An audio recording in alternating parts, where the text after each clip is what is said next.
in a world of legacy. I'm the CDO, Chief Dog Officer. I need to build a data-driven utopia of interoperability. At an enterprise all too familiar. I'm the ITB, Information Technology. Why would I have anything to do with data? Where everything we do turns to data. There's more data now than ever before. In fact, there's more data now than when I just started to say there's more data now than ever before. See, there's more even now. Look, more data everywhere. The stakes have never been higher. I'm an Antylis from Gardner, and our research shows that 68% of CDOs are put down in their first 2 years.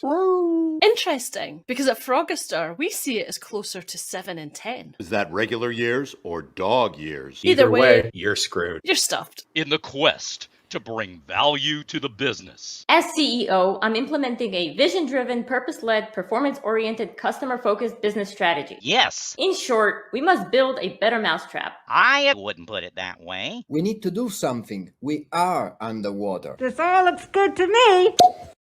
The problem is fintech. I appreciate the transparency. We must talk about the elephant in the room. What did you say? We need to leverage our data. There's only one way to do that. Yes, ubiquitous data literacy, engaged stakeholders, and deep cultural change. No. Buy more software. Is there a silver bullet panacea, one-size-fits-all, quick-fix Band-Aid, easy button, magic wand solution? The answer is yes. Of course, yes. Where can they turn in this desperate time of disparate data? Hi, I'm a consultant from Meow, Kinsey. Billing started when I said hi. Want to know what time it is? Let me borrow your watch. We need more demos. Send these out first. RFPs. Wow, bring in the demos.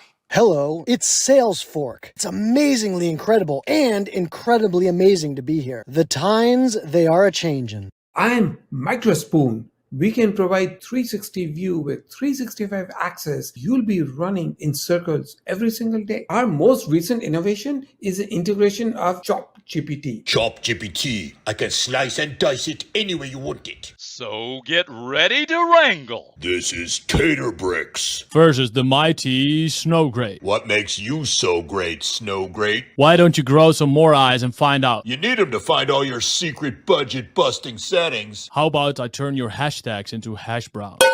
Snow Great's nothing but a peeler on steroids. A data adventure like you've never seen.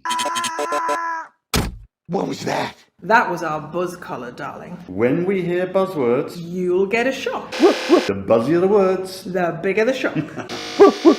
it is Chief Dog Officer Obedience School after all. Taking on the biggest challenge of all. Fix the quarterly reports. Fix the quarterly report. Fix the quarterly reports. All while struggling with staffing. I'm the puppy intern. They said there was free food everywhere. Where is it? Are you ready to change the world? Actually, I'm quitting this doggy daycare and going to my new job. Where? First, I turned down an offer at Facebook, and I'm heading my own team at Airbnb. That's disappointing. You should see their snacks. In Journey to the Center of the single version of the truth. This is a disaster. We've created a siloed hellscape. They are sure to put me down. It's the greatest data story ever told. Don't you worry, my little sweetie pupums. I, your fairy governance mother, and I bring with me my trusty data stewards. Data Steward Unicorn, the domain expert with nearly unattainable data management skills. I'm a data steward too, but my name is actually Stuart, and I work in data. People think it's hilarious, like your name is Stuart and you work in data. Has anyone ever said you're a data steward? Journey to the center of the single version of the truth. G-I-G-O, everybody knows. G-I-G-O, that's the way it goes. G-I-G-O, if you want to make your data work. Can you at least give me a few tips for fine-tuning Falcon 40B on SageMaker using QLoRa? I'm more about the why than the how. Coming soon to a device near you. G-I-G-O, everybody knows. G-I-G-O, that's the way it goes. G-I-G-O, if you want to make your data work.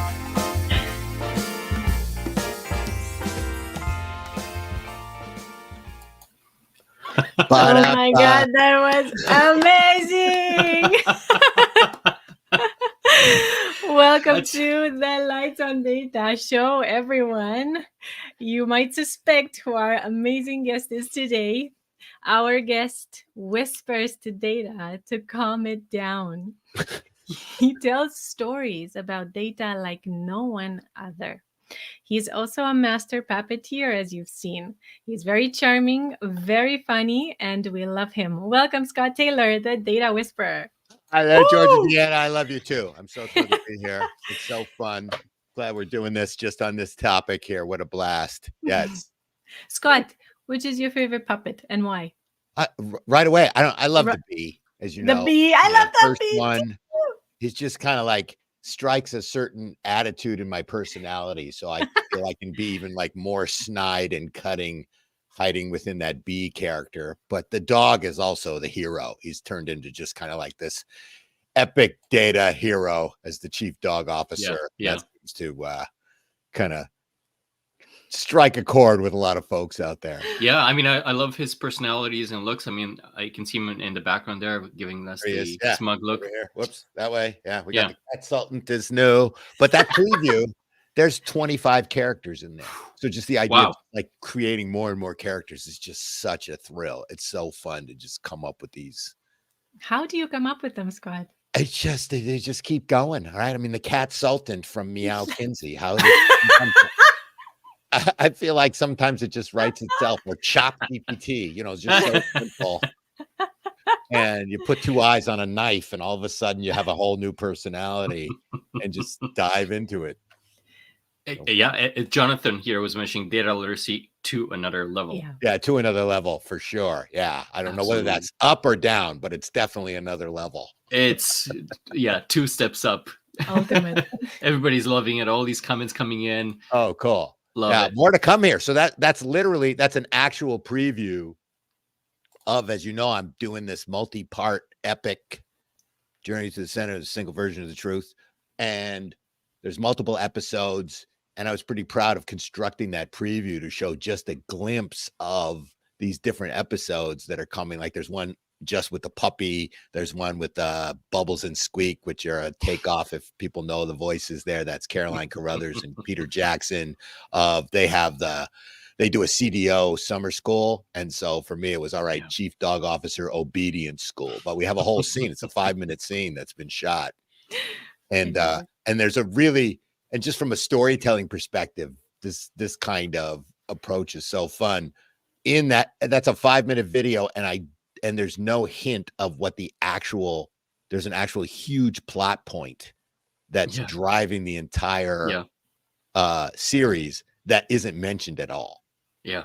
So to try and keep some suspense in there. So looking for probably in the spring, we're going to release this since I'm working on it, but I've got 10 episodes in some form of production, like 3 or 4 of them are shot. I'm shooting some more, recording some more today and then next week, and then editing a bunch over the next couple months. And so everyone, make sure that you do follow Scott. Well, I'm gonna find a home for all of it, so I don't know where it'll all be posted, but YouTube obviously, but there may be some other home I could find for it. So stay tuned if you love the Data Puppets.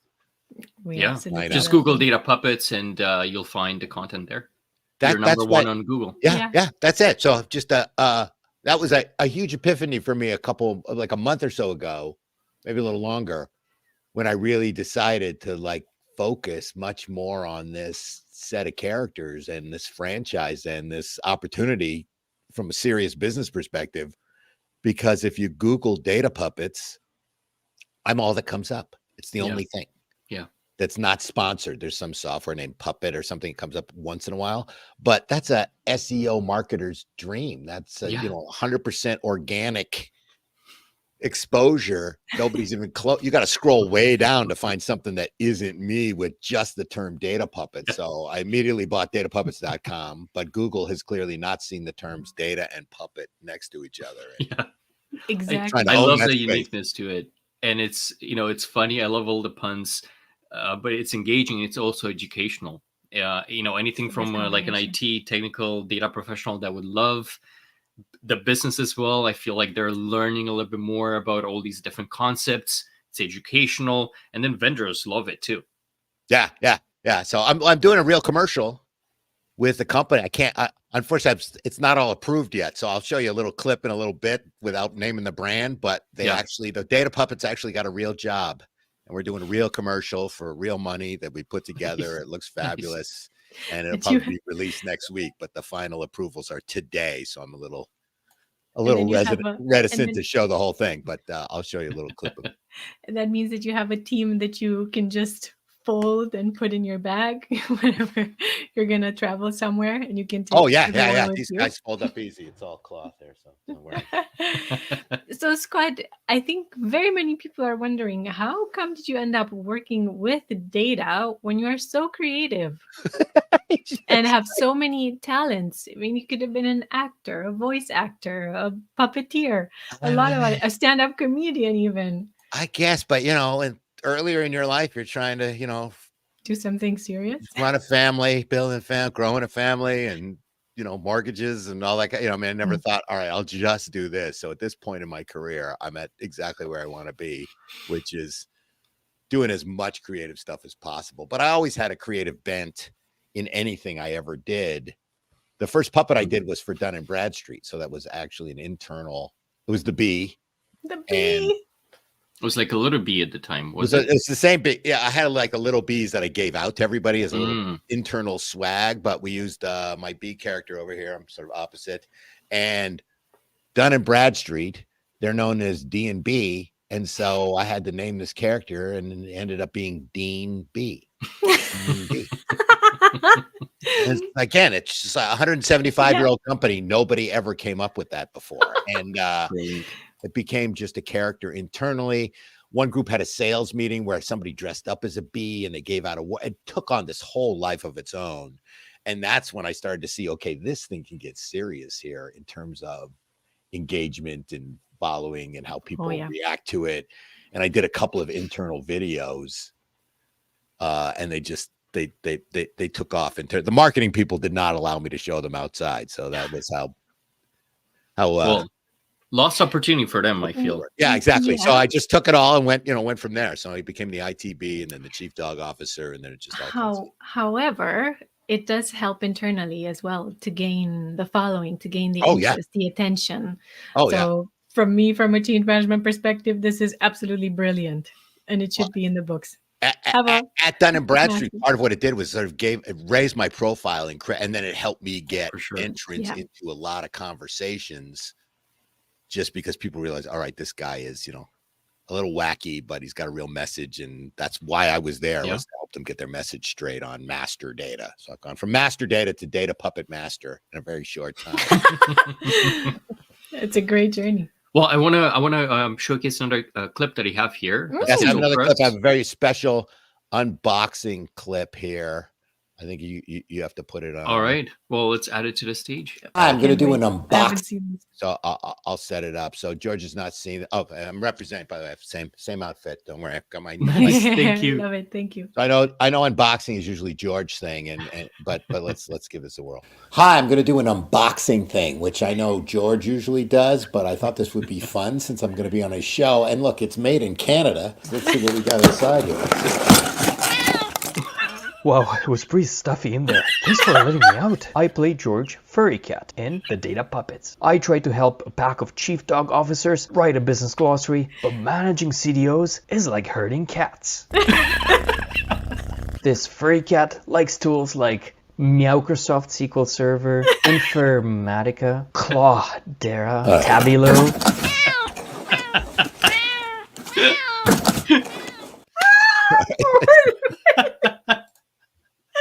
Oh, I think I'm going to watch it over and over. You watch that 45-second clip over and over again. Yes. Informatica. That's what got me. Good one, George. Yeah, thank you. Well, you set it up for me with everything, so yeah. There he is over here.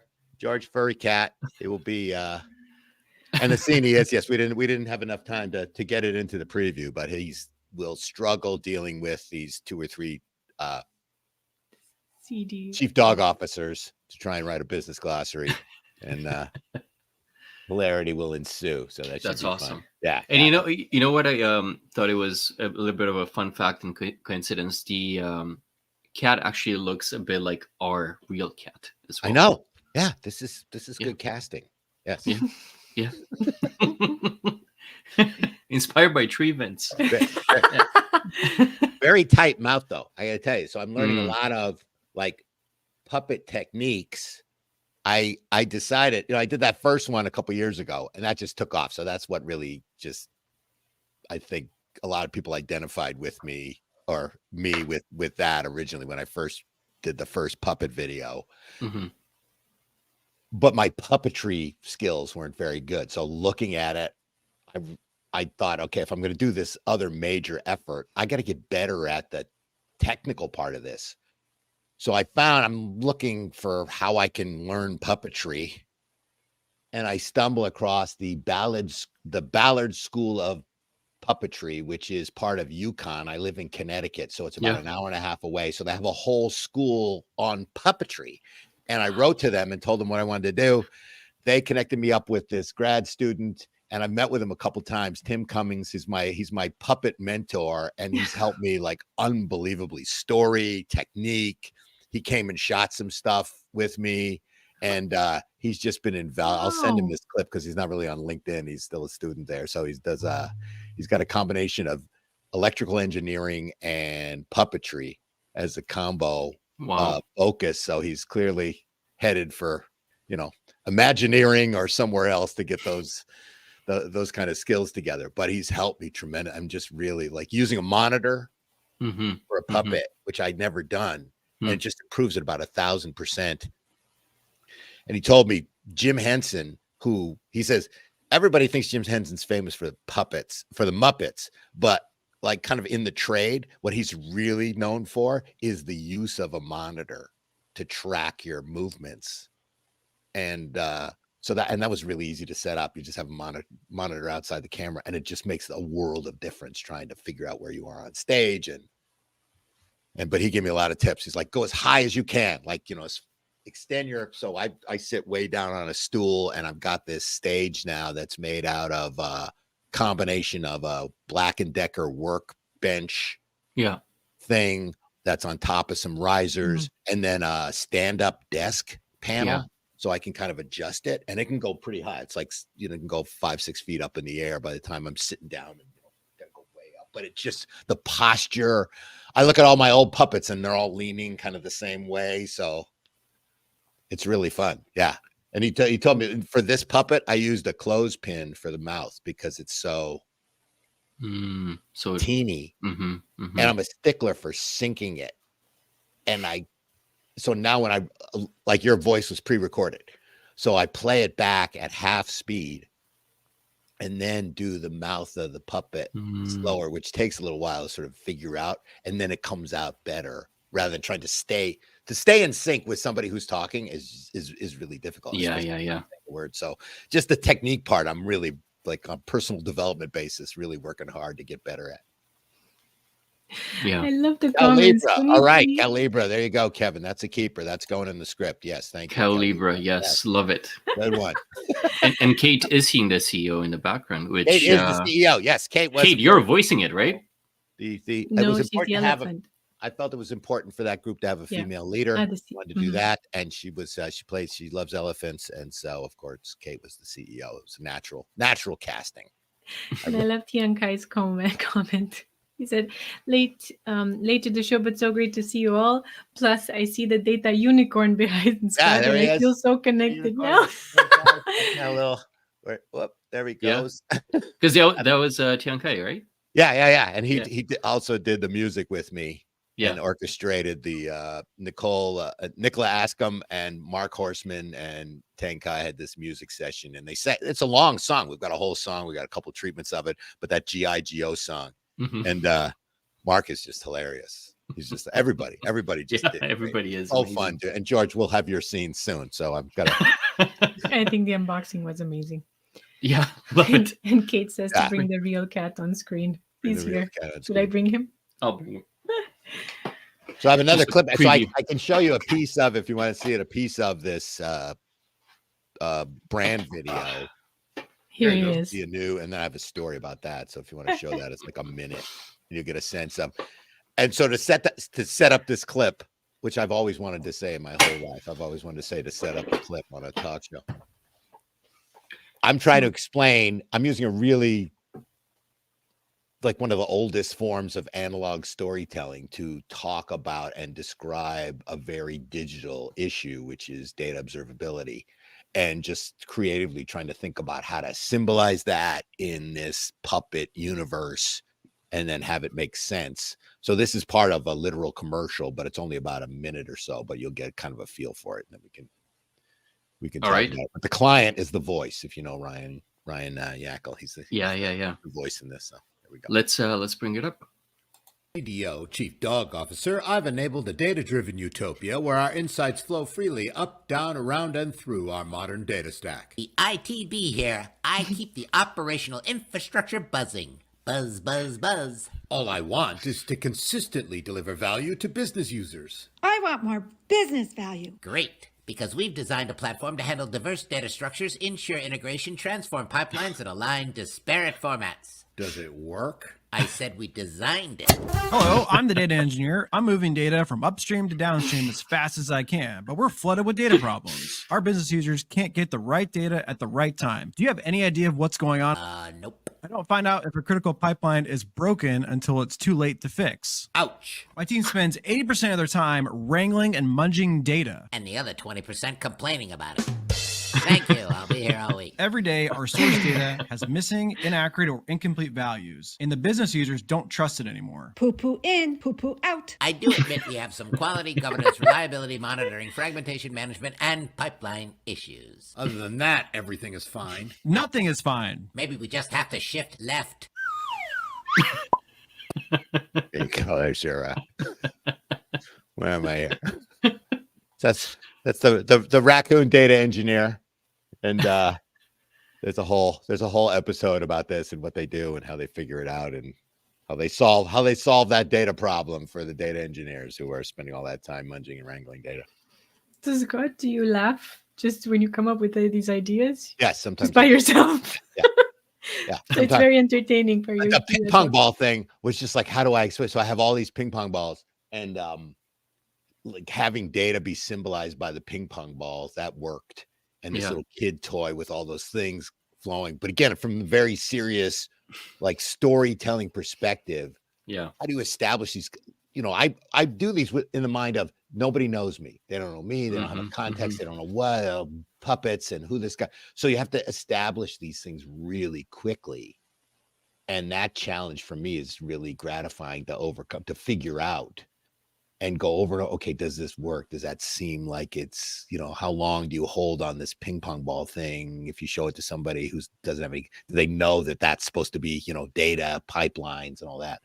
So it's fun. It's so fun when it works. And, you know, sometimes it doesn't. But Tim came over and we had a whole ping pong ball shooting session. And the finale ends with this group's data lake leaking and it's dripping. So there's like ping pong balls dropping. And then there's this deluge of ping pong balls, which was a lifelong dream of mine to recreate a Captain Kangaroo ping pong ball deluge scene for you Captain Kangaroos fans out there. So that must have been fun to shoot. It was a blast. I've got some. I shot the behind the scenes version too, so we could get a picture. So Marianne's standing up on a ladder, and we're down here, and all these balls coming in. We had to do it 3 times, so we picked up all these ping pong balls. But, the raccoon became one of my favorite business problems I've ever had. So this raccoon originally was an alligator named Algorithm, and there were all kinds of crocodile and alligator comments. And so this guy Tim is coming the next day. So I do a screen. I set everything up. I'm testing the ping pong balls. I'm doing basically a screen test with all these characters. Is the lighting good? Do I have the setup fine? Because he's coming, and his time is for me is really valuable. I don't want to spend all this time setting up.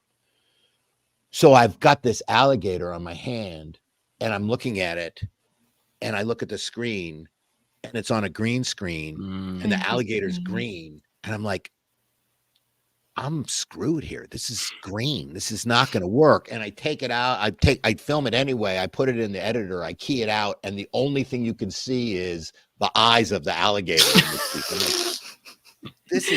this is a real problem.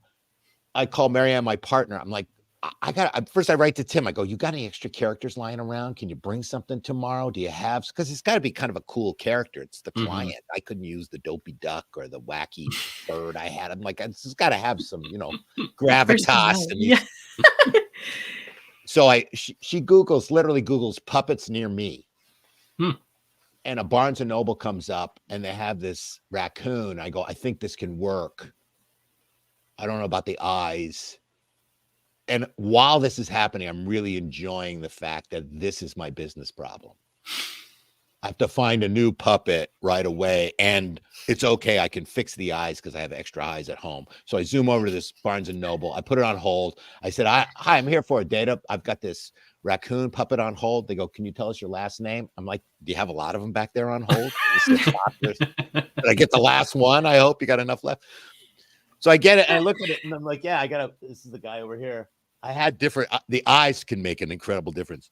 Yeah. I do have a box of extra eyes. Where do you get these? There's a guy on Etsy I work with. I got some other stuff. I go to, I find all these puppets everywhere, but to have spare parts and kind of. It's the underground. That was, and it was my one of my favorite business emergencies to solve. Was, what are we going to do with the alligator? We got to come up with a raccoon. You never know what challenges are going to happen. The algorithm problem. Next one. Yes. I want to see more. I want to see more. Oh yeah, we got another one here. So this is this Deanna? Is this I the one here? hope so.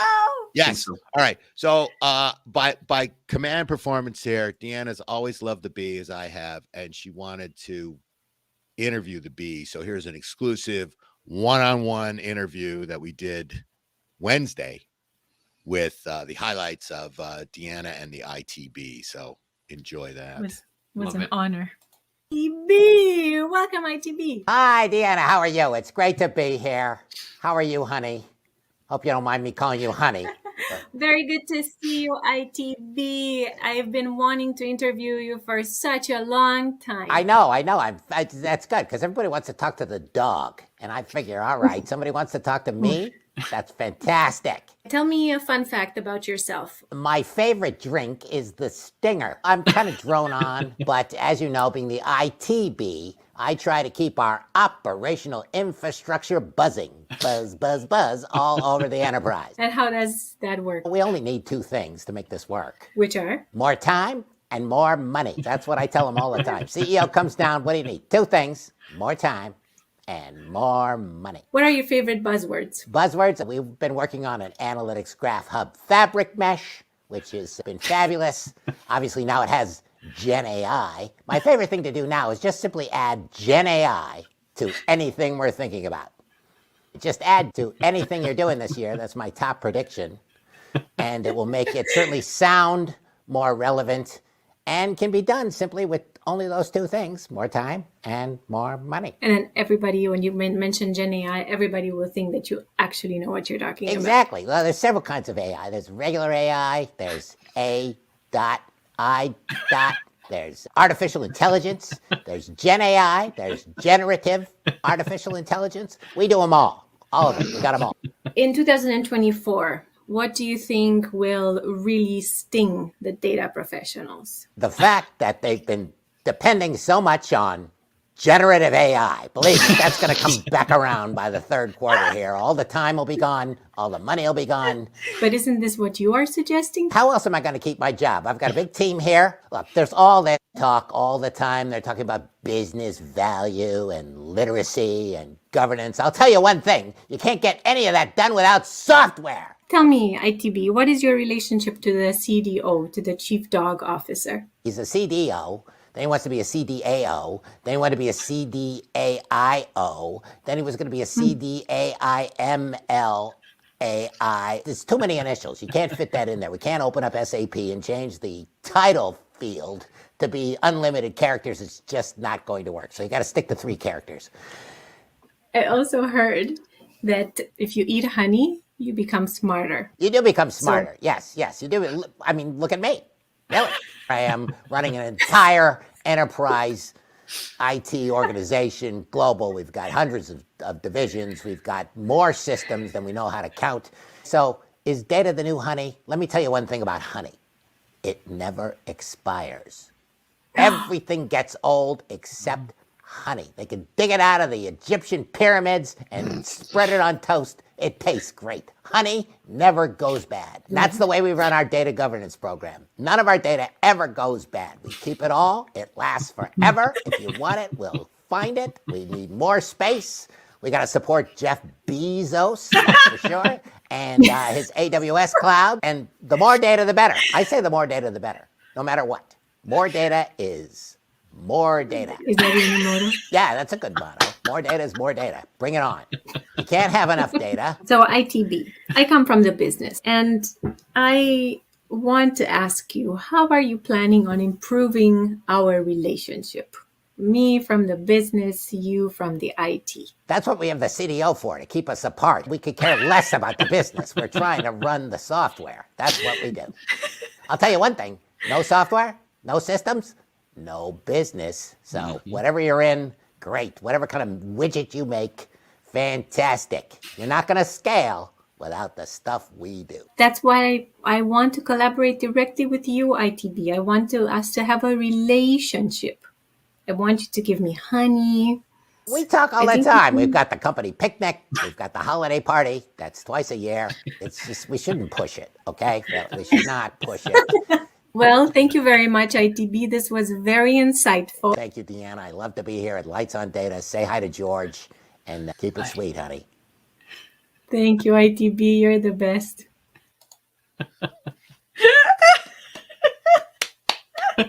And my God. I have to say, from what I know, hurting. yeah, I know, right? So from what I know, neither of you have scripted this, right? You met on Wednesday, and you just ran with it. We were Me totally and- unprepared. me and Yes, the both of us ITB. admitted. Yeah. Yeah. We kind of barely thought about it, and it was like, okay, I hope this works. God, how should I prepare for this? Everything. Yeah, no way. Yeah. So we just like went with it. And for me too, it's like, all right, let's just, take the challenge. Can you do puppets live and have it make sense and stay in character? And I'm down there, right? You could see me. We set that up so Deanna could see me underneath the table, and I'm like talking into this mic, and I got my puppet going, and we had some editing, some clear editing out of that. Yeah, very good. I like the background very much. But Yeah, I added a little honeycomb background that works good. And you were wonderful. You just build this relationship with this bee, this character. It's not just the Muppets can do that. We can do that too. For B2B. B2B. You can do it for B2B. Dan, Everett is wondering what other props are in your closet. You can see the puppet group here. That's as far as I'm going to go. There's the CFO, the fish, the CMO, and more to come. More to come here. Where's my little group of people? I can't find them. Anyway, too bad you only have two hands. Only have two hands here. It's hard to do too. Like multiple scenes. There's all these like physical reality that shows up when you're trying to have a conversation between two puppets is difficult to do. So I tested something the other day. I have to check it out, where I was just doing one puppet one way, and then I key it out and I have the other puppet. And so it's just layers, and then practicing having the puppet just like listen. Like the bee was doing. It was really fun to just have the bee just look in the camera and just listen to Deanna. I'm having a ball. I'm having so much fun. I can't believe it. So it's yeah, I actually loved it. It was very helpful for me to actually see you and see your reactions. It was very encouraging to see that you were having fun as well. I'm like, okay, I'm it's okay. I'm not doing that bad. Yeah. You're not alone there. Yes. Kate can attest to that too. Watching me at we'll show that too. So we'll set that up later. But people sort of watching me do it, and then it's fun. My dramatic training comes in handy. Having done all kinds of community theater. I did a lot of theater in college. I did a couple years in community theater in the San Francisco area. I never had thought I was going to be a professional actor or going to Hollywood. I never really had that bug. There were a bunch of peers of mine who just really were into it. And I even knew then, look, I don't have that passion the way they do, but the techniques and just being able, I draw on that training whether in my public speaking or here talking to you, wherever it is, on camera, on stage, online, just having that sense and that kind of training helps tremendously. Well, and for anybody that hasn't watched some of your live speaking notes and keynotes, and they're just fantastic, as engaging, if not more, than the videos that we just saw. And I recommend everybody to go look for the conferences where Scott is speaking at, and especially where he's a keynote at, and go and attend. It's worth your time. It's incredible. We had the pleasure of seeing a few of them. Thanks, George. It's a privilege. So, Scott, what events do you have planned for this year? Where can people see you in person? Data Universe, right? We're going to be at Data Universe. George will be there. April. We'll be there, Deanna. So that's the big one coming in April. Data Avengers, all my multiple personal brand associations I've got going on here. Data Avengers will be there. Data Avengers uniting at Data Universe, DU at DU, as we like to call it. There'll be a puppet there. I've come up with this new thing with the puppets. We'll show you a sample of it. That's just really encouraging me to go to as many conferences as possible, which was in the moment idea. But I think it's got legs, and where I was using a puppet to interview people at a conference and get a whole bunch of clips. Let's see it. You want to see it? Do you have the other one? So this was the little character here, this little guy. So it's totally spontaneous. I made this little character. I went to a conference with Kate, and it was a Salesforce conference. And I have that character, Salesfork, in the preview, which, by the way, I'm now respelling. So I didn't realize I spelled it F-O-R-K. It's like it's F-O-R-C. You take the E off of Salesforce, and it spells Salesfork. It's just hidden in plain sight this whole time. And I couldn't even find a fork. So I went, let me sales fork, and I'll bring this around, and I'll talk to characters at the conference. And so all I had was a spoon, and I drew on this little face on it. Yeah. And then I went around and just barraged people with this little spoon interview. And I think, okay, well, I'll bring you to the stage. Bring it to the stage here. You can show this. There's hardware, there's software, and there's flatware. And what better place to be than Salesforce, New York City, to check out what's new in all that stuff they do. I'm Runcible Spoon. So excited, I can't believe I'm here. Jacob Javits Center. Look at this place. It's huge. Well, we're here, registration. So excited to get my badge. Can you help me with that? Thank you. Thank you very much. That's a little heavy. I don't know help here. Please. Oh, ow, really? All right, here we go. And I'll be chatting with some of the exciting vendors. What's your name? Valida Tiger. Valida Tiger. Good to see you. You know what they say at Salesforce? Fork you. Talk to the cat right there. We are an incentive compensation management solution, automating commissions for hundreds of customers. That's awesome. I can't bear it. Becky the octopus. What do you do? Learning in the flow of work. Well, I figured there's DevOps, there's FinOps, SysOps. If you get 8 of those, does that make you an Opstopus? Wow, that was an exciting demo. I mean, keynote. Look at that goldfish bowl. Life is just really depressing in there, isn't it? What are you guys doing there? Nothing. I'm going nowhere with the fish. That's it. Fork you. We love data.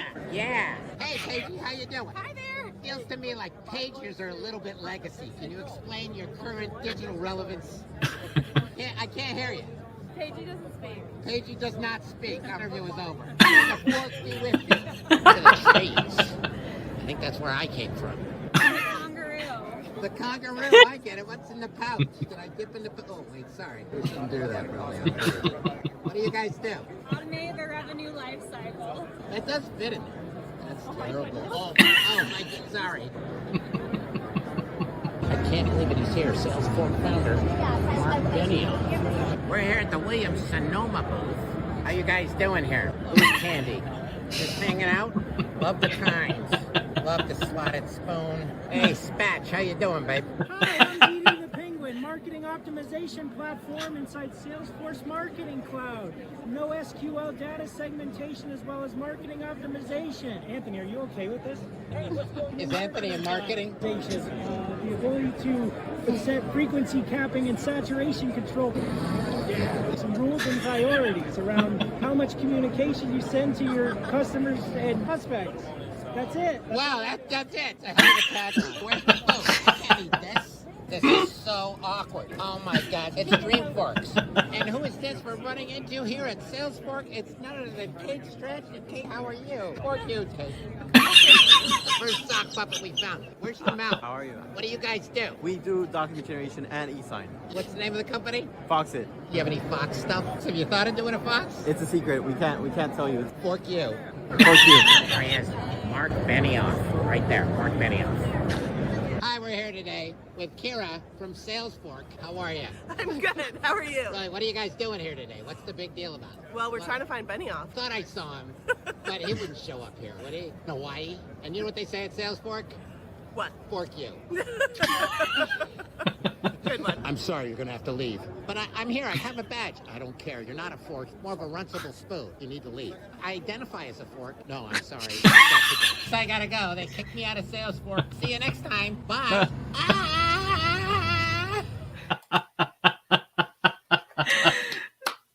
God, this is brilliant. Oh, that was so fun. I was just out of my mind. That was so fun. We just found anybody who had a character at their booth, and just really the good sports at all these booths who just went for it. I just went up and I was like, "You want to do an interview?" And they're like, "Sure." I said, "Oh no, as the character, you got to be the penguin, you got to be the fish, whatever. You got to be the bear." And I went, "All right, I can do this again. I can do this again with a little plan. I can do this at yeah. other And conferences." and I can't believe that was on the spot. And yeah, it just I was just there. I was just brilliant. like, okay, go for it, right? Just go for it.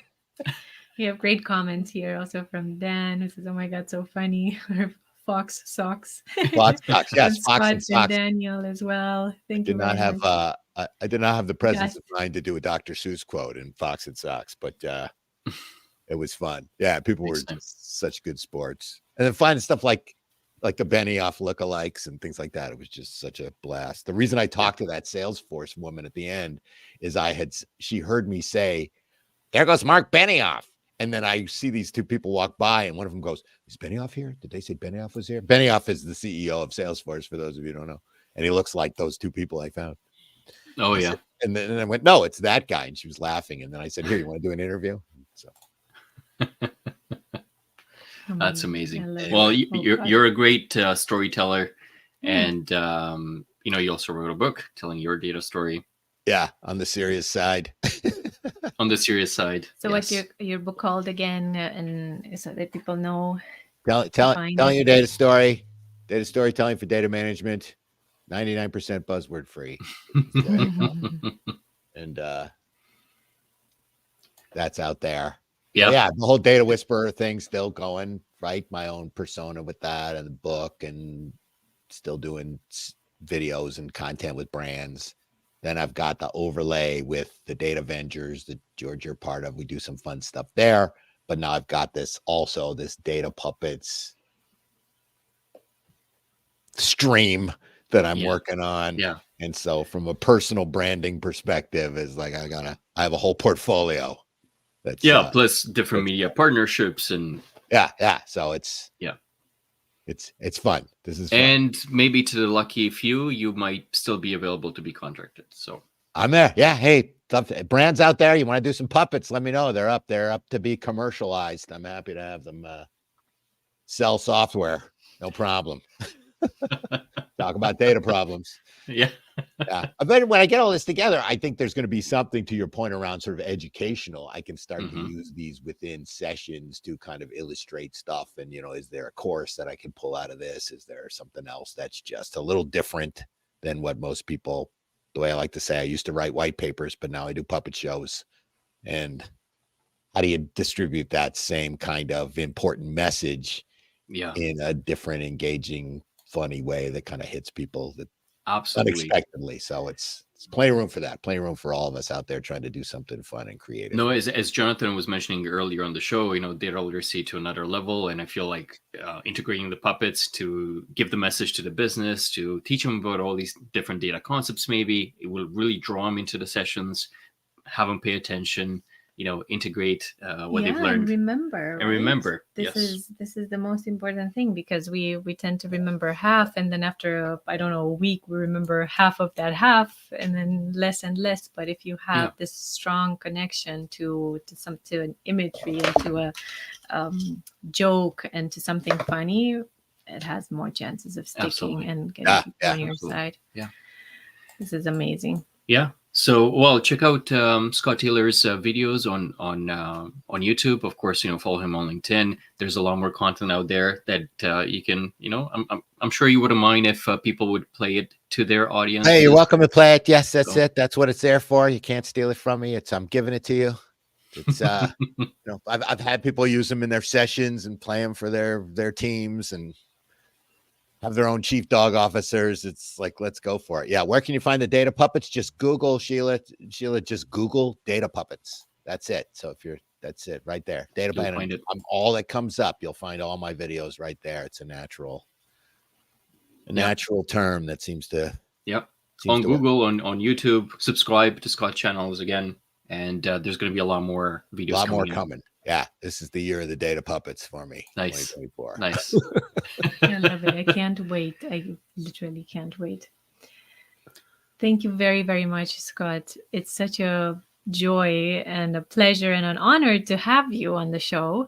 Thank you very much for sharing all these amazing videos. Some of them I think were also a premiere, which is even more exciting. And we're very happy that you chose this show to show them. You have very big audience and very, I would say lovely fans. Great. Dedicated fans. Right there. Yes. So it's fun. I'll just keep it going. I love you too. Thank you so much for having me on here. It's always fun to talk to you. Thank you as well. Yeah, and thanks for doing the interview before. It was hilarious. Thank you. I loved it. Thanks, Thank Scott. you so much. Thanks, everyone. Thanks, everyone. Have a lovely weekend.